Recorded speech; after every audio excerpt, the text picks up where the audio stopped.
আসসালামু আলাইকুম। একটা বিশাল বড় ট্র্যাপ, একটা বিশাল বড় ষড়যন্ত্র সৃষ্টি করা হয়েছে এবং আমরা বুঝে না বুঝে কিন্তু এখানে পা দিচ্ছি। আমি আপনাদেরকে যদি অল্প কথায় বুঝায় বলতে চাই, ছাত্র জনতার ঐক্যের মাধ্যমে, আন্দোলনের মাধ্যমে আমরা যে স্বাধীনতা অর্জন করলাম, যে স্বৈরাচার শাসক গোষ্ঠীকে উৎখাত করে দিলাম, সেই গোষ্ঠীর কিন্তু 0.1% দেশের বাইরে যায় না। ম্যাক্সিমাম কিন্তু স্বৈরাচার শাসক গোষ্ঠীর দোষকেরা দেশে আছে এবং তারা চাচ্ছে এমন একটা সিচুয়েশন এখন তৈরি করার জন্য যেন আমরা এটা বলতে বাধ্য হই যে না ভাই, আমরা তো আগেই ঠিক ছিলাম, এখন তো ঠিক নাই। তারা কিন্তু তাদের সর্বোচ্চ চেষ্টা করতেছে। আপনারা যে কোনো জায়গায় সহিংস কোনো ঝামেলা হইলে আপনারা আগে নিজেকে প্রশ্ন করা শিখতে হবে যে এই ঝামেলা থেকে সবচেয়ে বড় ফায়দা কার। দেখেন, এই স্বৈরাচার শাসক গোষ্ঠী যেটা করতেছে, পরিকল্পিতভাবে, সুপরিকল্পিতভাবে মন্দিরগুলোতে হামলা করতেছে যেন আমার হিন্দু ভাই বোনরা রাস্তায় নেমে আসে এবং এই স্বৈরাচারের দোসররা যারা পলায় আছে তাদের যেন একটা পথ তৈরি হয় আমার হিন্দু ভাই বোনদের সাথে, ওরাও যেন রাস্তায় নেমে আসে এবং এটাকে বিতর্কিত করে আরো আন্দোলন করে আরো ঝামেলা সৃষ্টির মাধ্যমে যেন দেশটাকে বিশৃঙ্খল করে দেওয়া যায়। এবং এইটা তাদের একমাত্র উদ্দেশ্য। এই উদ্দেশ্যকে কোনোভাবেই সফল হতে দেওয়া যাবে না। দেখেন, শুধু বাংলাদেশ না, পৃথিবীর ইতিহাসে অনেক আগে থেকেই কোনো আন্দোলনকে, কোনো বিজয়কে যদি কেউ নষ্ট করতে চায় তাহলে হিন্দু মুসলিমদের মধ্যে চেষ্টা করা হয় একটা বিভাজন করার জন্য। ওরা কিন্তু এই ট্র্যাপটা রেডি করছে এবং অসংখ্য আমার ভাই বোনেরা কিন্তু আমরা এটাতে পা দিচ্ছি। দেখেন, আমি কিন্তু কোনোভাবেই, আমি জানি যে বিভিন্ন জায়গায়, বিভিন্ন মন্দিরে অসংখ্য জায়গায় হামলা হয়েছে, এটা অস্বীকার করার কোনো রাস্তা না, আমরা কেউ অস্বীকার করতে চাচ্ছি না। আমরা চাচ্ছি এটা সমাধান, আমরা চাচ্ছি মানব ঢাল তৈরি করতে। কোথাও কিন্তু এটা প্রচার করা হচ্ছে না যে কয় হাজার মন্দির বাংলাদেশে আছে, কয় হাজার মন্দির সেভ আছে, কয় হাজার মন্দিরের সামনে মানব ঢাল, এইটা প্রচার করা হচ্ছে কম। আমাদের পার্শ্ববর্তী দেশের মিডিয়া কিন্তু প্রচার করছে এবং ফেক অনেক কিছু প্রচার করছে। যতটুকু হামলা হচ্ছে এটা তো আমরা পক্ষে না, কিন্তু যা হচ্ছে তার চাইতেও বেশি প্রচার করা হচ্ছে এবং সর্বোচ্চ তারা চেষ্টা করতেছে আমার ভাই বোনদেরকে, আমার হিন্দু ভাই বোনদেরকে যেন রাস্তায় নামা দেওয়া যায়, যেন তাদের বেশ ধরে তাদের পেছন পেছন ওই দোসররা রাস্তায় নেমে আসে এবং আবার জ্বালাও পোড়াও করে একটা বিশৃঙ্খলা দেশে তৈরি করে দেয়। এটা কিন্তু কোনোভাবে হইতে দেওয়া যাবে না। দেখেন, ছোটবেলার কথা একটু মনে করেন। শুধু আমি না, আপনি যে ভিডিওটা দেখতেছেন, আমরা কিন্তু যখন ছোটবেলায় আমরা খেলার জন্য বা কোনো কাজে আমার বন্ধুদেরকে ডাক দিতাম, আমরা কিন্তু কখনোই বলতাম না যে আমার হিন্দু বন্ধুকে আসো তুমি খেলতে আসো বিকাল 4টায়, আমার মুসলিম বন্ধুকে আসো তুমি খেলতে আসো বিকাল 4টায়। আমরা কিন্তু এটা করতাম না।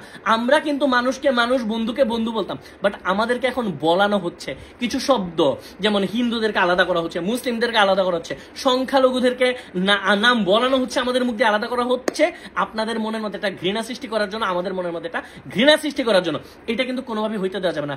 না আমরা মন্দির হামলার পক্ষে, না আমরা মসজিদ হামলার পক্ষে, না আমরা গির্জায় হামলার পক্ষে, না আমরা পাহাড়ে হামলার পক্ষে। দেখেন, আমরা যদি এখন মানে ডিভাইডেড হয়ে যাই তাহলে কিন্তু আমার শহীদ যে ভাইরা রাস্তায় রক্ত দিছে তাদের সাথে বেমানি করা হবে। আমি আপনাদেরকে একটা শব্দ বলি, এটার সাথে আপনারা অনেকেই পরিচিত হয়তো বা না, পেইড ক্যাম্পেইন। বাংলাদেশে যারা সুশীল, যারা শান্তিপ্রিয় মানুষ তারা এটা জানেন না। আমি অ্যাজ এন ইনফ্লুয়েন্সার আপনাদেরকে একটা উদাহরণ দিই। আমাদের ইনফ্লুয়েন্সার, আমার বলতে কথাটা মানে লজ্জা লাগছে যে আমাদের প্রমিনেন্ট দুইজন ইনফ্লুয়েন্সার যাদের নাম আপনারা চিনবেন, তাদের থেকে দুইজন কিন্তু বিট্রে করছে অনেকটা আমাদের সাথে। আমি জানি না তারা কি বিপদে পড়ে করছে না কি সিচুয়েশন, হোয়াটএভার, আমার জানার দরকার নেই। দেশের সাথে বিট্রে করছে, তারা করছে কি দেখেন, আমাকে এখানে একটা ট্র্যাপে ফেলতে চাইছিল। শুধু আমি না, আমার অনেকে, আমি জাস্ট আমাকে উদাহরণটা দিচ্ছি। 5 জুলাই প্রথম যখন আমি ছাত্রদের পক্ষে পোস্ট করি এবং আমি তারপর কবিতা লেখা শুরু করি, আমি যখন গান রেডি করা শুরু করি এবং আরো অনেক ইনফ্লুয়েন্সার, হয়তো কেউ আগে কেউ পরে, আস্তে ধীরে ছাত্রদের পক্ষে আসা শুরু করে, তখন থেকে স্বৈরাচাররা বুঝে গেছিল যে আমরা ইনফ্লুয়েন্সাররা একটা জনমত তৈরি করতে সক্ষম হব। সেই জন্য তারা চেষ্টা করছে কি আমাকে টার্গেট করে চা খাওয়ার কথা বলে একজন প্রমিনেন্ট সিনিয়র ইনফ্লুয়েন্সার, নাম বলে হয়তো সবাই চেনে, আমি নাম বলবো না, আমি কারো ক্ষতি চাই না ভাই, আমি শান্তি চাই। একজন প্রমিনেন্ট সিনিয়র ইনফ্লুয়েন্সার আমাকে চা খাওয়ার কথা বলে বাসার নিচে নামাইছে। আমি যাওয়ার পর দেখি উনি একা না, উনার সাথে একটা মাইক্রো আইন শৃঙ্খলা বাহিনীর লোকজন, এবং উনি বাসায় নিয়ে আমাকে এমন ভাবে কথা বলছে, উনি আমাকে বোঝানোর চেষ্টা করছে তাদের সাথে আর্মস আছে। এবং এখানে একটা এজেন্সি লোক ছিল যারা সরাসরি পিএম কে, মানে তৎক্ষণাৎ স্বৈরাচার শাসকের যে প্রধানমন্ত্রী ছিল তাদেরকে রিপোর্ট করে। আমি বোঝানোর চেষ্টা করছি, একটু বুঝেন, ভালোভাবে চিন্তা করেন। পেইড ক্যাম্পেটা ছিল এরকম, এমন কিছু কথা আমাদের মুখ দিয়ে বলাতে চেয়েছিল যেন আমরা এই যে বিভিন্ন জায়গায় হামলাগুলো হচ্ছে আমরা যেন বলি যেগুলো বিএনপি করতেছে, এগুলো জামাত করতেছে, শিবির করতেছে বলে জনগণের মধ্যে একটা দলকে আমরা ভাগ করে দিই এবং ছাত্রদেরকে যেন বাসায় যেতে বলি, ঘরে ফিরে যেতে বলি। ছাত্রদের প্রতি যে অবিচার হচ্ছে সেইটা না বলে যেন ছাত্রদেরকে ঘরে যেতে বলি। এইটার মাধ্যমে তারা চাইছিল বাংলাদেশের সাথে যেন আমরা বিট্রে করি। এবং শুধু আমি একা না, আমাকে 5 জনের লিস্ট চাইছিল যে এই 5 জনকে তাসরিফ তুমি ম্যানেজ করো। আমি যদি অস্বীকার করতাম, আমি যদি মানা করতাম ইনস্ট্যান্ট, দেখেন সিচুয়েশনটা বুঝেন, বাংলা সিনেমার নায়কের মতো ভীষমাইক বললাম আমার 5 জন চলে গেল উড়ে, এটা হবে না। আমাকে যদি তখন আমি অস্বীকার করতাম, আমাকে নিয়ে যায় মাইক্রো দিয়ে নিয়ে যায়, যদি অফিসের মধ্যে বসায় রেখে আমার কাছ থেকে ফোন নিয়ে আমার পেজের অ্যাক্সেস নিয়ে ভিডিও করে ভিডিও আপলোড করতো, আপনারা কিন্তু বুঝতেন না, ভুল বুঝতেন। এবং এই সরকার চাচ্ছে যেভাবেই হোক, মানে উৎখাত রাগ পর্যন্ত চাইছে আমাদেরকে বিতর্কিত যেভাবেই হোক করে দেওয়ার জন্য, যেন আমরা যেন কোনো জনমত তৈরি করতে না পারি। এটার একটা উদাহরণ দিব একদম লাস্টের দিকে। দেখেন একটা স্বৈরাচার সরকার পতনের ঠিক একদিন না 2 দিন আগে যখন এক দফা দাবি নিয়ে আমরা কথা বলতেছি, তখন একটা প্রোপাগান্ডা ছড়ানো হয়েছে যে আমরা এতদিন এটার পক্ষে ছিলাম, এখন আমরা এটার পক্ষে নেই। এটা কিন্তু আমরা কেউ পোস্ট করি নাই, এটা কিন্তু ভিত্তিহীন। বাট এটাও ছিল একটা পেইড ক্যাম্পেইন, এবং ওই পেইড ক্যাম্পেইনের আমি লেখাটার কথা তো বললাম যে এইভাবে করে পেইড ক্যাম্পেইন গুলো হয়। আমি তখন কি করছি, কি সিচুয়েশনটা এইভাবে ডিল করছি, আমি বলছি আচ্ছা ভাই ঠিক আছে আমি দেখতেছি, বলে আমি নাম বলে দিই আমরা কারা কারা দেশের জন্য আমরা সবাই ঘর বাড়ি ছেড়ে দিয়েছিলাম। আমি ওই মিটিং করছিলাম হচ্ছে, আমি ওরা যখন আমার কাছে আসলাম বলছে আচ্ছা ভাই ঠিক আছে আমি দেখতেছি, কারণ আমার কাছে এখন যদি আমি ধরা খাই আমি মানুষের জন্য একটা কথা বলতে পারবো না। আমি জেলে থাকলে, আমি আয়না ঘরে থাকলে ভাই আমি কি কথা বলতে পারবো, কার জন্য কথা বলতে পারবো, কিছুই পারবো না।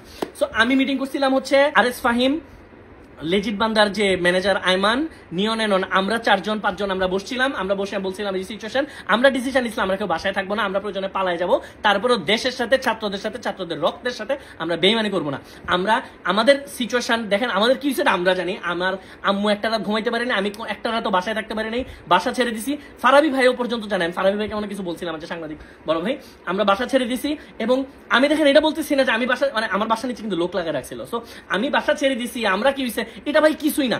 আমি আপনাদেরকে পেইড ক্যাম্পেইন বোঝানোর চেষ্টা করতেছি। আমাদের মানে যেসব ছাত্ররা, আমার যে ছাত্র ভাইরা রাস্তায় বুক পেতে দিছে অস্ত্রের সামনে, তাদের তুলনায় আমাদের গুলো কিছুই না, আমরা জিরোর চেয়ে আরো নিচে।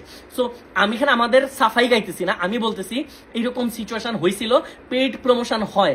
এবং একটা পেইড প্রমোশন হচ্ছে ওই যে স্বাধীনতার কি এতদিন এগুলোর পক্ষে ছিলাম এখন পক্ষে নেই। আপনারা যারা এগুলো পোস্ট করছেন আপনারা অনেকে জানেন না যে এইটাও একটা পেইড ক্যাম্পেইন। এই লাইনগুলো লেখার জন্য অনেককে লক্ষ লক্ষ টাকা দেওয়া হয়েছে, আপনারা কিন্তু জানেন না। আপনারা কিন্তু আমার ভিডিও দেখতেছেন, অনেকে পোস্ট করছেন এবং আপনার কাছে মনে হচ্ছে না ঠিকই তো বলছে, না আমরা তো এটা চাই না। ভাই 16 বছর ধরে আমরা স্বৈরাচার শাসকের আন্ডারে ছিলাম, আমরা এতদিন সহ্য করছি, কিছুদিন ধৈর্য ধরতে হবে জেলে যাওয়া পর্যন্ত। দেখেন এরা করছে কি, দেশে যখন বিশৃঙ্খলা তৈরি করলো, দেশে যখন মন্দিরে মন্দিরে অ্যাটাক করা শুরু করলো, এমন একটা জায়গা তৈরি করছে যেন আমরা এটা বলতে বাধ্য হই এই স্বাধীনতাকে আমরা চেয়েছিলাম। দেখেন পেইড প্রমোশনগুলো এমন হয়, লেখাগুলো এমন থাকে যেন আমার আপনার মনের সাথে 70 থেকে 80% মিলে যায় এবং বাকি 20%-এ ওরা ওদের এজেন্ডাগুলো বাস্তবায়ন করার চেষ্টা করে থাকে। সো এই ধরনের পেইড প্রমোশন আগে ছিল, মাঝখানে হইলো, সামনে আরো হবে, বিভিন্ন রকমের এরকম পোস্ট দেখবেন। সো হুট করে বিভক্ত হয়ে যাওয়ার আগে, রাস্তায় নেমে যাওয়ার আগে বুঝার চেষ্টা করবেন যে ফায়দা নেওয়ার চেষ্টা করছে কারা, এখানে ষড়যন্ত্রটা করছে কারা। সো আমি এটা বলবো না যে আপনার এখানে অ্যাটাক হয়েছে আপনি কথা বলবেন, অবশ্যই কথা বলবেন, আমরা কোন অ্যাটাকের পক্ষে না। আমরা এই যে আমি আগেও বলছি যে আমরা কোথাও অ্যাটাক হোক এটা চাই না, আমরা চাই শান্তি চাই। এই শান্তি চাওয়ার জন্য আরো কয়েকটা দিন ধৈর্য ধরতে হবে। দেখেন এদের এত বড় একটা সংগঠন, এই স্বৈরাচার শাসক গোষ্ঠীর, এরা কিন্তু উৎখাত হয়ে যায় নাই, এরা কিন্তু এখনো বাংলাদেশে আছে, এরা অনেকে ছবি চেঞ্জ করে ফেলছে। এদের মধ্যে যে সবাই খারাপ, ধরেন 99% খারাপ, 1% ভালো আছে, কিন্তু এরা এখন বিপদে আছে, অনেকে মাইর খাইছে।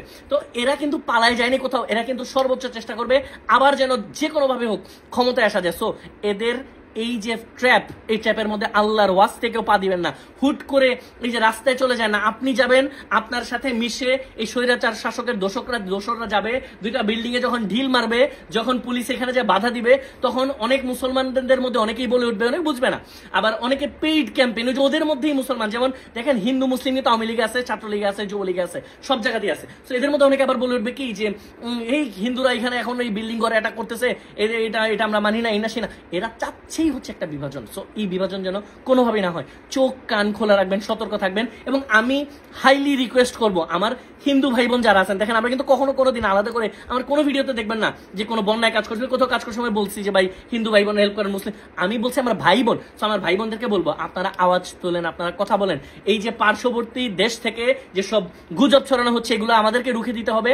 আমার হিন্দু ভাই বোনদের কথা বলাটা এখন আরো বেশি জরুরি। হিন্দু যারা নেতৃত্বে আছেন আপনারা কথা বলেন যে কিভাবে করে এরা ম্যানিপুলেট করার ট্রাই করতেছে, চেষ্টা করতেছে আপনাদেরকে রাস্তায় নামানোর মাধ্যমে যেন এটা হয়। দেখেন রাস্তায় নামা অপরাধ না, আপনার রাস্তায় নামতে পারেন, কিন্তু এটা মাথায় রেখেন আপনাদের এখানে কাউকে জায়গা দিয়ে না আল্লাহর ওয়াস্তে। এই দোসরদেরকে, এই দোসররা কিন্তু আপনাদের মাথায় কাঁঠাল রেখে লবণ দিয়ে খাওয়ার চেষ্টা করতেছে। সো চোখ কান সতর্ক রাখেন, খোলা রাখেন। শুধু 14 তারিখ না, শুধু 15ই অগস্ট না, এরা কিন্তু সামনেও চেষ্টা করতেছে, এরা করতেই থাকবে। কোন রকম ভাবে এদেরকে প্রশ্রয় দেওয়া যাবে না। এবং যত রকম অন্যায় হয়েছে বাংলাদেশের সমস্ত অন্যায়ের বিচার হবে ইনশাল্লাহ। এদেরকে জেলে যেতেই হবে। এরা যারা অন্যায় করছে, যারা আমার ভাইদের উপর গুলি চালাইছে, যারা এতদিন ঝামেলা করছে, এদেরকে আমরা কোনোভাবেই ছেড়ে দিব না। আমরা আইন নিজের হাতে তুলে নিব না। বাট মাত্র এই যে পুলিশও এখন, পুলিশ প্রশাসন এখন আবার আসতেছে সামনে, আর্মিও খুব ভালো কাজ করতেছে। আর্মি ছাড়া তো এই স্বাধীনতা অর্জন করা সম্ভব ছিল না। সো আমরা এদেরকে আইনের মাধ্যমে এদেরকে বিচারের আওতায় নিয়ে আসবো ইনশাল্লাহ। কোনো রকম ভাবে এই স্বৈরাচার শাসকদের প্রভাবে প্রভাবিত হবেন না। চোখ কান খোলা রাখেন। ইনশাল্লাহ আমরা এত কষ্ট করে আমাদের এই একটা স্বাধীনতা আমরা অর্জন করছি, আমরা এটাকে রক্ষা করবো ইনশাল্লাহ। সবাই ভালো থাকেন, সুস্থ থাকেন। আসসালামু আলাইকুম।